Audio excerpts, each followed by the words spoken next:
Good evening, and thank you for joining me in this talk about historically Black colleges and universities and the impact that they can have on you. As a graduate of an HBCU, one of my favorite things to discuss is HBCUs in general, but also the impact that they have on the Black community and Black people as a whole. Before we dig into the meat of this presentation, however, we do need to have a quick vocabulary lesson just so that we're all on the same page. When I say African American, I am referring to a native born Black American who is typically a descendant of the enslaved Africans who were brought to American soil against their will. An African American is an individual who can typically trace their family's lineage back to a plantation here in America at one point or another. And if not a plantation, then to one of the many slave ships that could have brought them over. When I say Black, I am referring to any member of the African diaspora whose origins may be from anywhere in the world. So these individuals might share our same skin color, but their family would be traced to Europe, to the continent itself, to the Caribbean islands, to South America, or to any other place other than America. When we say HBCU, we are referring to historically Black colleges and universities, the higher learning institutions that were created specifically to educate Black people when they were not allowed to enroll at other institutions. And when we say PWIs, I am referring to predominantly white institutions. And these are the institutions that, to this day, the majority of their student population are white people, and they cater on a whole to white people in order to educate the masses and to assist people in their educational growth. Founded in 1834 in Cheney, Pennsylvania, Cheney University is the first historically Black college and university to be established in the United States of America. Originally called the African Institute, Cheney University would exist on its own for approximately 30 years until after the signing of the Emancipation Proclamation in 1863. Though the Emancipation Proclamation did not free anyone at the time, it did give enslaved Africans the push that they needed to run away from their plantations to be free in the North, which presented a very unique problem for the abolitionists and the free Blacks of the North. They wanted to help these newly freed Black individuals. However, their lack of education and understanding of basic knowledge presented a very unique problem. And so, historically Black colleges and universities were born. Originally founded as teacher colleges to train Black teachers to teach Black students, historically Black colleges and universities have transformed over time. Though a great number of HBCU alumni go on to be teachers even today, many others graduate to become dentists, doctors, lawyers, congressmen, politicians, and a vast variety of other types of professionals. While HBCUs were originally created because Blacks were prohibited from even applying to, let alone being accepted to white universities, they exist today because that same form of systemic racism exists even in our current environment. HBCUs are still relevant because without them, we would not have a large percentage of our Black professionals. Again, from doctors to dentists to performers to entertainers to congressmen and lawyers, a large percentage of these individuals are trained at HBCUs. Whether it's their undergraduate degrees, their graduate degrees, or their terminal doctoral degrees, HBCUs have provided Black Americans with a hub of cultural safe spaces, mentors, and peers that support rather than object to their presence. Not only are these campuses safe spaces for Black Americans, they are safe spaces for Blacks across the diaspora. And what HBCUs provide above all else is a safety net against the systemic racism that exists within the higher education system. Whether these whether the systemic racism presents itself in the form of standardized test scores or admissions policies or hidden questions within interview processes, it exists. And HBCUs and their presence detract from this systemic racism by providing a space in which Black individuals are accepted because of who they are, because of what they have done, and because of the quality that they bring to the table. Not only are Black individuals accepted because of who they are, they're encouraged to continue to be those people. HBCU campuses are a hub of cultural safe spaces. They are a place in which diversity not only exists, but is celebrated. Though we all may look somewhat similar because of the color of our skin and the texture of our hair, while I'm from California, there are others that are from Texas and New York. There are still others that are from Ghana and Africa, from Spain, from the Canary Islands, from the Caribbean islands, and everyone is welcomed just the same. We all know that Black people are not a monolith. We know that we're not all the same.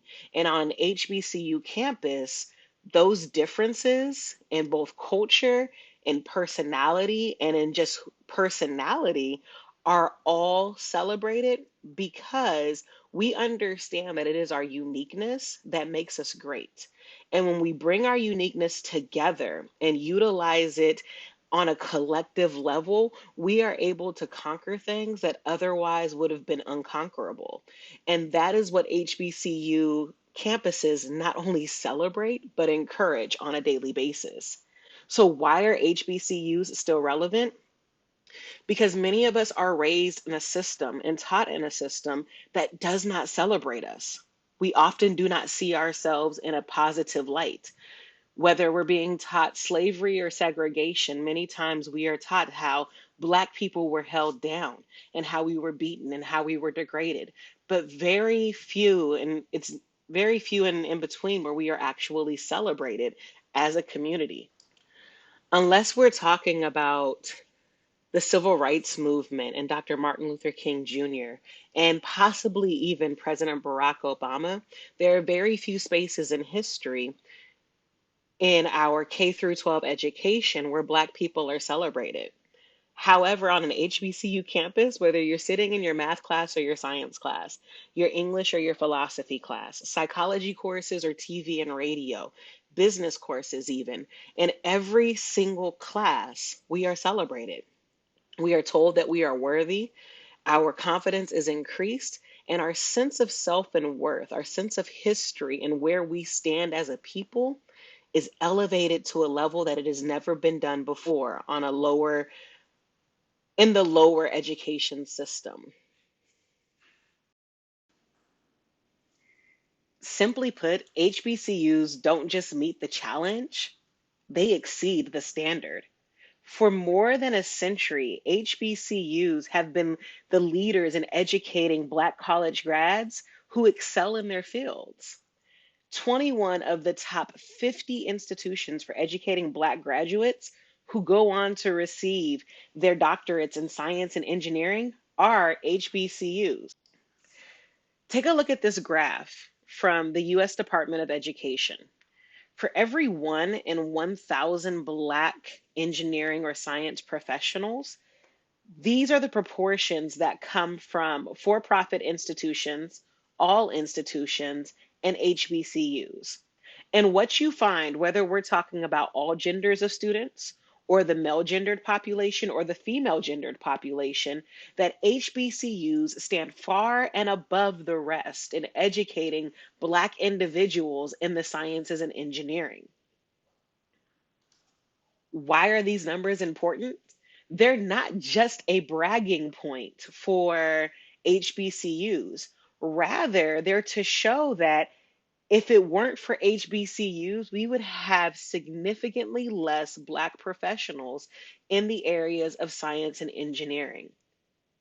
Our little Black boys and girls who attend elementary and junior high and high schools wouldn't have the availability of mentors in those fields if it weren't for HBCUs.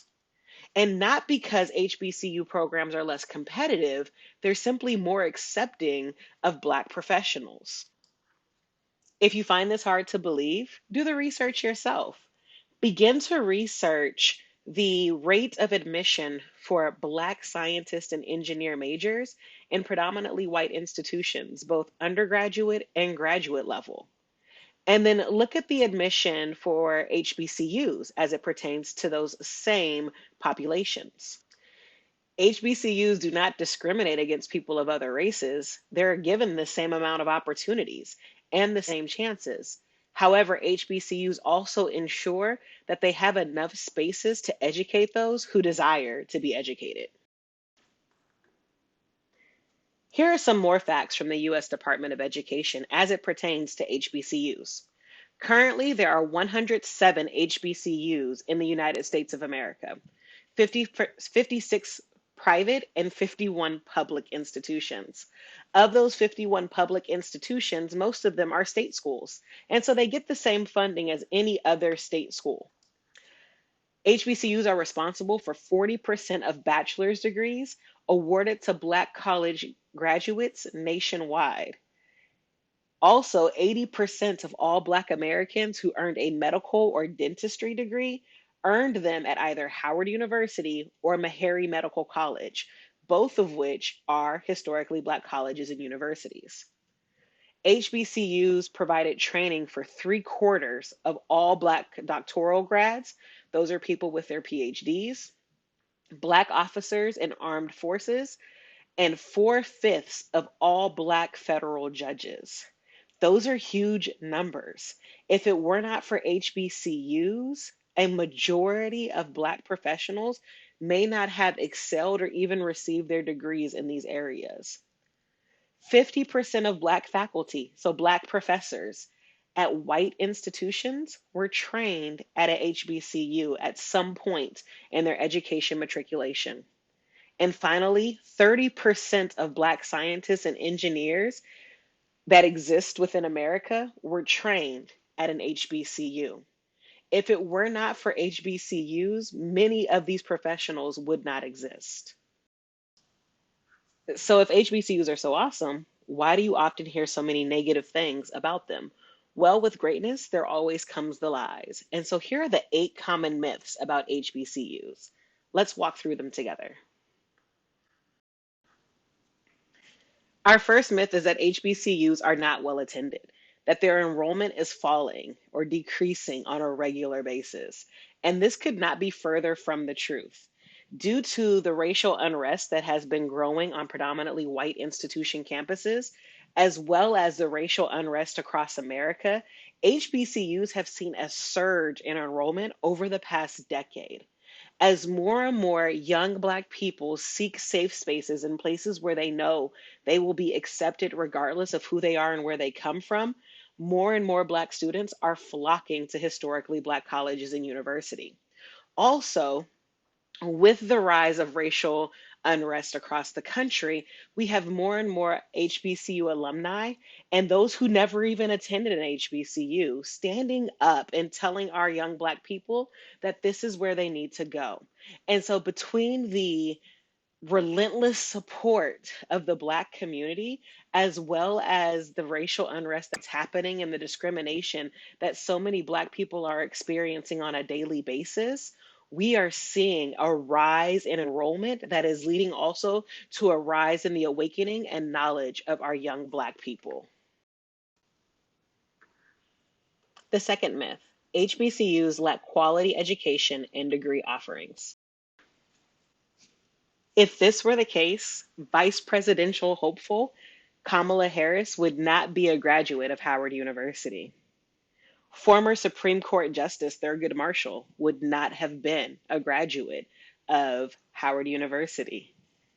Without quality education and degree offerings, we would not have all of the notable alumni that we do.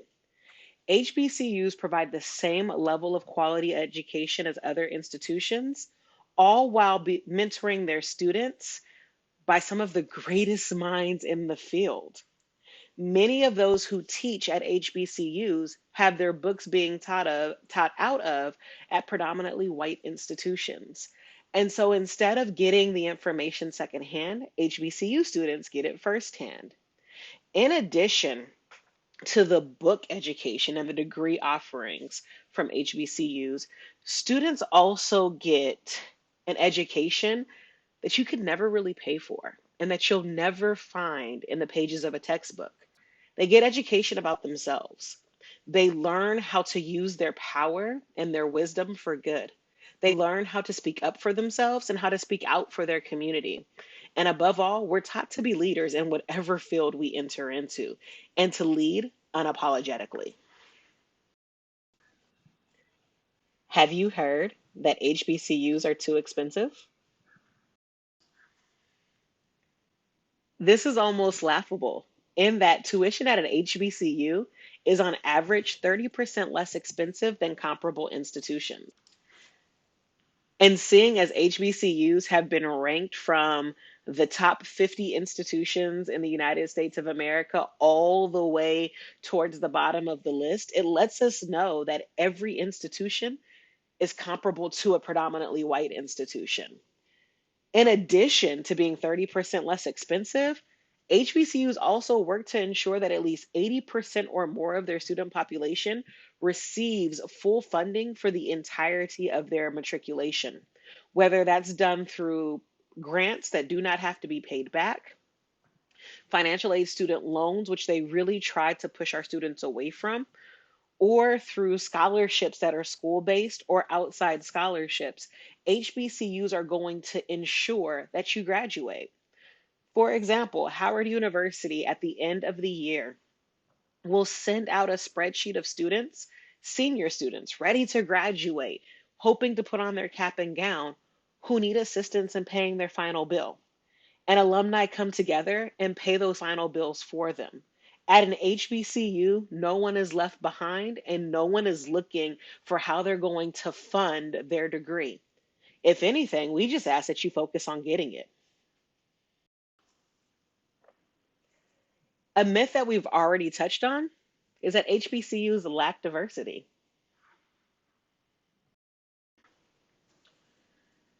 Coming from California, you may not see the rainbow hues of skin color that you're used to seeing on campus every single day.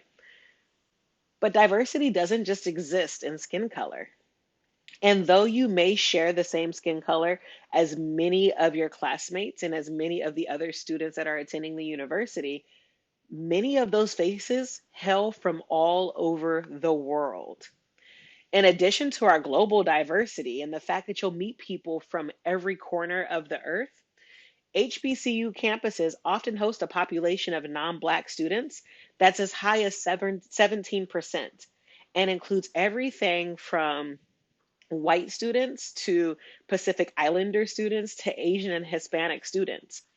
Now, 17% might not sound like a very large portion of the population, but let me put that into perspective for you. The average percentage of Black students, and remember, Black means anyone from the African diaspora, not just African Americans, is 5 to 6% of the total population. Just 5 to 6%. If you pare that down to African Americans, that percentage then drops to about 2 to 4%, probably a little bit closer to 2 to 3%. Myth number 5, HBCUs don't have the resources to adequately support students. Many experts would argue that HBCUs are actually more equipped to support their students because they focus on the fact that their students are Black and that they have unique needs. However, in addition to that, from partnerships with major global enterprises such as Google and Apple, to small class sizes, on site campus counseling, clubs, and other student organizations that are available to fit pretty much the need of any student, students have a plethora of support. And then, if we're talking money, while the endowment fund may not be as large as some predominantly white institutions, there are some schools that have more than adequate endowment fund sizes. And every HBCU receives federal funding from the federal government every single year in order to implement strategies, technology, and systems that can support their students on a daily basis. The sixth myth is that HBCUs don't prepare students for success. I'm almost inclined to agree with this myth because HBCUs don't just prepare students for success, they prepare their students for life and for global leadership. 55% of HBCU graduates believe that their undergraduate education prepared them for life, compared to just 30% of Black graduates from PWIs. HBCU grads also consistently outperform their predominantly white institution peers in all areas of professionalism and professional growth. So, again, we're not just preparing you for success, we're preparing you for life and leadership. Myth number 7, HBCUs are just party schools. Don't get me wrong, ain't no party like an HBCU party because an HBCU party don't stop until it's time to go to class. Like any other college or university, sports and campus life are major contributors to the college experience, and they greatly enhance the student life on campus. Don't be mistaken though. While we love to party and while you will have plenty of social outlets and social opportunities, scholarship is the top priority. You cannot play on the football team, be a cheerleader, be a part of any sport, participate in clubs, be leadership on campus, or join a sorority or a fraternity unless you boast of a fairly high GPA. And so, always, scholarship is our top priority. And our final myth is that HBCU degrees are not the same as those from other universities. HBCUs receive their accreditation or seal of approval from the same institutions as predominantly white institutions, and they're held to the same standards as well. Not only are the degrees comparable, the rigor often outperforms that which many PWIs offer.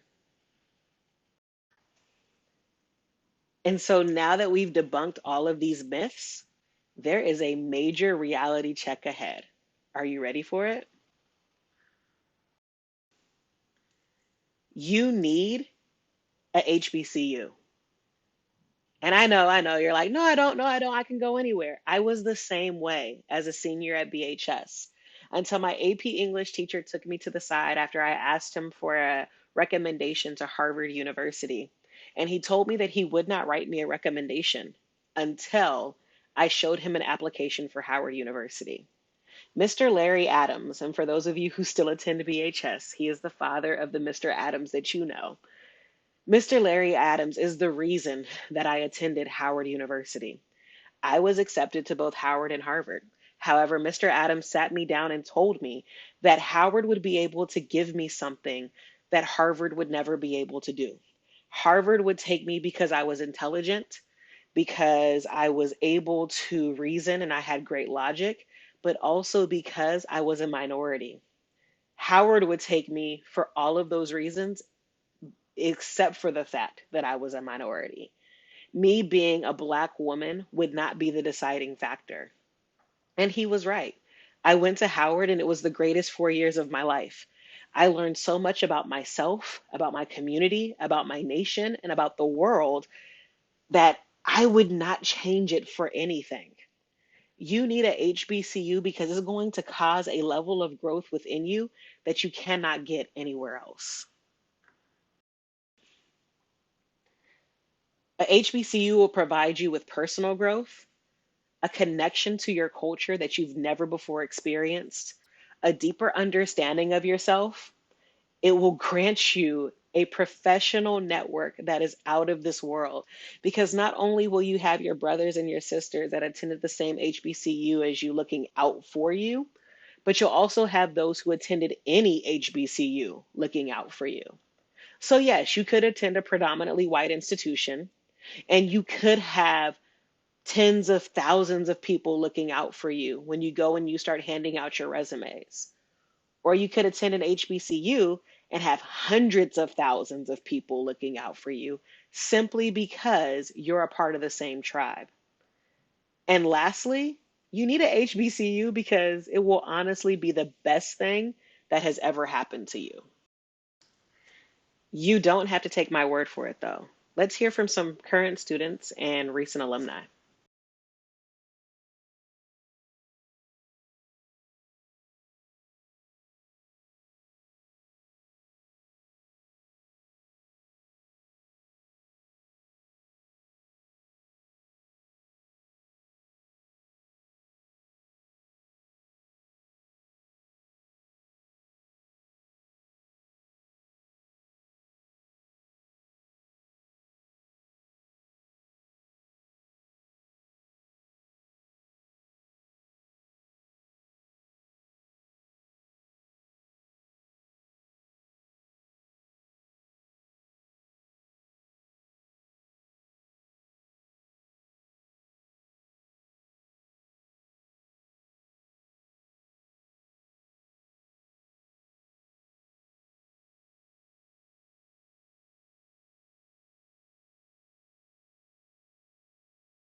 And of course, I could not end this presentation without paying homage to some of our notable alumni. The amazing people that you see here are just a very, very small portion of the Black excellence that has matriculated through the halls of HBCUs all over the country. They are a representation of what HBCUs can do, what they were built for, and how they prepare us to lead on a global scale. Do you have questions or need further information? Here's my contact information. If you follow us at Highland_BSU on Instagram, you'll also be able to get more information throughout the year. Beyond this, join your BSU. There's tons of information there for you.